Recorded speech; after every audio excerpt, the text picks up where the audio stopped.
Hello good morning बच्चों, welcome back in NR maths classes. बेटा आज मैं आपको इस वीडियो में DAV class 8 maths chapter number 4 direct and inverse variation इसके ब्रेन टीचर का question number second with the whole parts complete कराने जा रही हूँ। तो चलिए देखिए क्वेश्चन नंबर सेकंड में क्या बोल रहे हैं। क्वेश्चन नंबर सेकंड है, determine from the values of x and y given below whether they vary directly inversely और in neither of these ways. ये बोल रहे हैं आपको नीचे जो एक्स और वाई की वैल्यूज दी हैं इससे आपको ये पता लगाना है कि इनका डायरेक्ट वेरिएशन है या इनवर्स वेरिएशन है या फिर इन दोनों में से कोई भी वेरिएशन नहीं है। ठीक है बेटा, तो मैंने यहाँ पे थोड़ा लंबा लंबा लाइन खींच दिया है, किस वजह से खींची है आपको बता देती हूँ। यहाँ पे देखिए हमें चेक करना है, देखो हमने सिर्फ डायरेक्ट एंड इनवर्स वेरिएशन में कौन से वेरिएशन पढ़े हैं, तो डायरेक्ट वेरिएशन होगा या फिर इनवर्स वेरिएशन होगा, और अगर इन दोनों में से कोई भी नहीं है तो इसका मतलब कोई भी वेरिएशन नहीं है। तो हम पहले इन वैल्यूज को चेक करते हैं कि डायरेक्ट वेरिएशन है कि नहीं है। डायरेक्ट वेरिएशन के लिए हम कैसे चेक करते हैं बेटा, ऊपर से नीचे डिवाइड करते हैं।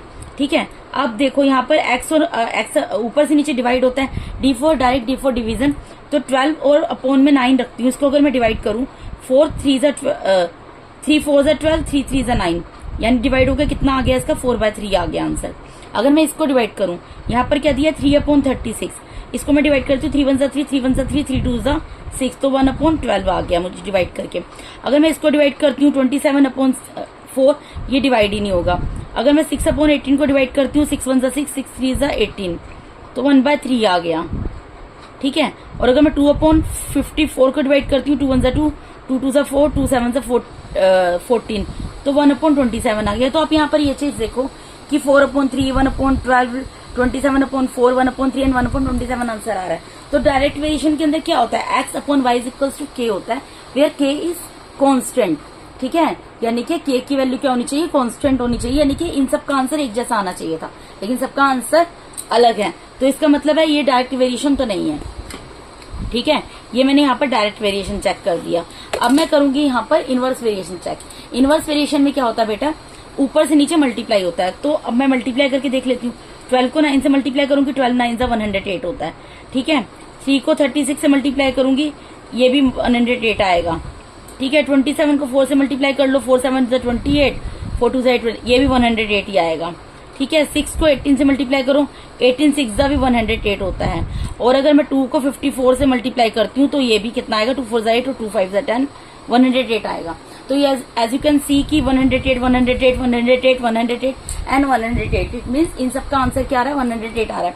तो इसका मतलब क्या निकलता है, यहाँ पर मैं लिख दूंगी since x multiply by is equals to k where k is constant. ये बोलने में बोलती हूँ मैं, वेयर k इज कॉन्स्टेंट, ये लिखना नहीं होता। k कॉन्स्टेंट आया है तो देयरफॉर यहाँ क्या निकल गया, x and y varies inversely.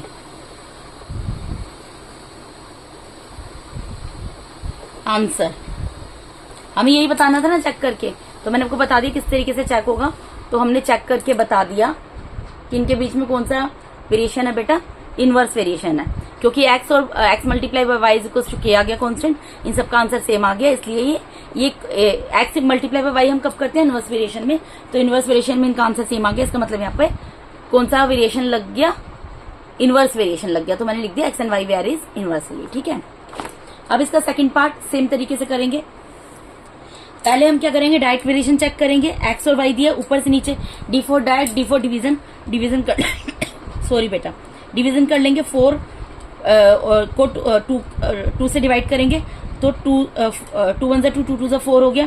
फिर 20/8 इसको डिवाइड करेंगे, तो ये क्या होगा, 2 4 8 2 5 2 4 8 एंड 2 1 2 और 0, फिर दोबारा अगेन कैंसिल हो गया, 2 2 4 2 5 10, यानी अब कितना आ गया 5/2 आ गया।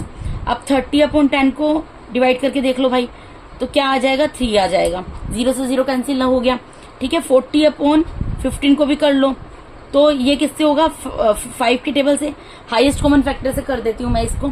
5 3 15, 5 8 40, तो क्या आ गया 8/3 आ गया। ठीक है, अब 60/20 को भी कर लो, 0 से 0 कैंसिल हो गया, 2 1 2 2 3 6, यानी कितना आ गया 3 आ गया। अब 80/25 को कर लो जी, ये 5 की टेबल से हो जाएगा, 5 1 5 और यहाँ पर बचेंगे 3, 5 6 30, 5 5 25, तो 16/5 आ गया। तो आप यहाँ पर पहले तो बेटा एक दो वैल्यू निकाल के पता चल जाता है, मैं आपको फिर भी सारी वैल्यूज निकाल के, क्योंकि पहली दो वैल्यूज इक्वल नहीं आई ना, इसका मतलब ये उस वेरिएशन में है ही नहीं, क्योंकि वेरिएशन का मतलब यही होता है, अगर डायरेक्ट वेरिएशन में सबके आंसर सेम आने चाहिए। तो पहले दो के सेम नहीं आ रहे, बाकियों के आ भी जाए, उससे अगर किसी एक का आंसर पे टैली नहीं होगा तब भी वो डायरेक्ट वेरिएशन में नहीं होगा, ठीक है। लेकिन मैं फिर भी आपको पूरा करके दिखा रही हूँ, तो इससे ये तो हमें क्लियर हो गया कि डायरेक्ट वेरिएशन तो भाई यहाँ पर नहीं है। अब हम इनवर्स वेरिएशन चेक करते हैं। इनवर्स वेरिएशन में क्या होता है, ऊपर से नीचे मल्टीप्लाई, तो 4 को 2 से मल्टीप्लाई करो, क्या आएगा बेटा 8 आ जाएगा। फिर 20 को 8 से मल्टीप्लाई करेंगे, क्या आएगा 160 आ जाएगा।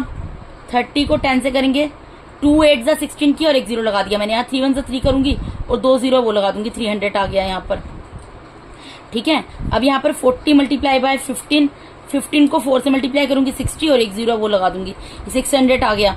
60 को 20 से मल्टीप्लाई करना है, 6 को 2 से करूंगी 12 आ गया और 2 0 लग जाएंगे, 1200 आ गया यहाँ पर। और यहाँ पर 80 को 25 से करूंगी, तो 80 को 25 से करूंगी, कर लो, एक 0 पीछे लगेगा, 8 5 40, कैरी गया 4, यहाँ पे 2 आ जाएगा, 2000 आएगा बेटा, ठीक है। तो आप ये देख सकते हो यहाँ पर कि ये जो है इनवर्स वेरिएशन भी नहीं है, ना तो डायरेक्ट है ना ही इनवर्स है। तो मैं यहाँ पर क्या लिखूंगी, सिंस, क्योंकि किसी की वैल्यू सेम नहीं आ रही, ना तो डायरेक्ट वेरिएशन को जब मैंने सोल्व करके देखा उसमें आंसर सेम आए, ना इनवर्स वेरिएशन में जब मैंने सोल्व करके देखा उसमें आंसर सेम आए। इसका मतलब मैं यहाँ लिखूंगी, since x divided by 4 is not equals to k and x multiply by 4 is not equals to k, ठीक है। वेयर, इकट्ठे लिख देती हूँ, where k is constant,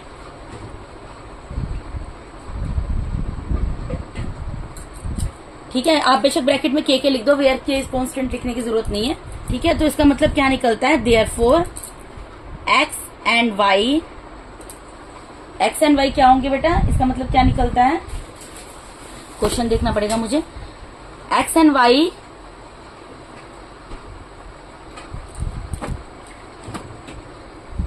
are not varies directly nor inversely, मतलब ना तो इनका डायरेक्ट वेरिएशन है इनमें और ना ही इनवर्स वेरिएशन है। आंसर चेक करना मैंने आपको बता दिया। इसका थर्ड पार्ट में मूव करते हैं, ये लास्ट पार्ट है इसका, इसमें भी चेक कर लेंगे। पहले ऊपर से क्या करेंगे, डायरेक्ट वेरिएशन चेक कर लेंगे, D4 डिवीजन D4 डायरेक्ट, तो 2/10 करेंगे तो क्या आएगा 1/5 आ जाएगा। अब 9/45 करोगे तो ये क्या आएगा, 9 1 9, 9 5 45, 1/5 आ गया, ठीक है। 7/35 करोगे, 7 1 7, 7 5 35, ये भी 1/5 आ गया, ठीक है। फिर 4/20 करोगे, 4 1 4, 4 5 25, ये भी 1/5 आ गया, ठीक है बेटा। फिर 3/15 करोगे, 3 1 3, 3 5 15, ये भी 1/5 आ गया। तो यहाँ पर क्या हो गया इस केस में, since x divided by y is equals to k, where k is constant, यार है ना बेटा,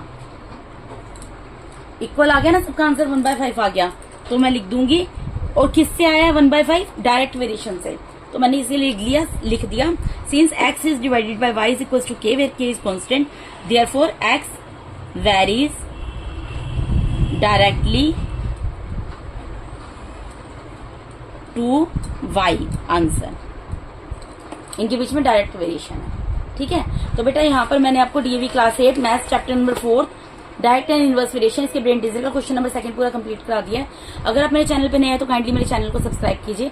अगर आप लोगों को मेरा टीचिंग मेथड अच्छा लगता है तो मेरे वीडियोस को ज्यादा से ज्यादा लाइक कीजिए और अपने फ्रेंड्स के साथ शेयर कीजिए। अगर आप लोगों को किसी भी तरीके का कोई भी डाउट है बेटा तो आप कमेंट बॉक्स में अपनी क्वेरी पुट कर सकते हैं, मुझको डेफिनेटली सॉर्ट आउट करूंगी। And once again thank you so much for watching my YouTube videos बेटा, thank you so much, God bless all of you.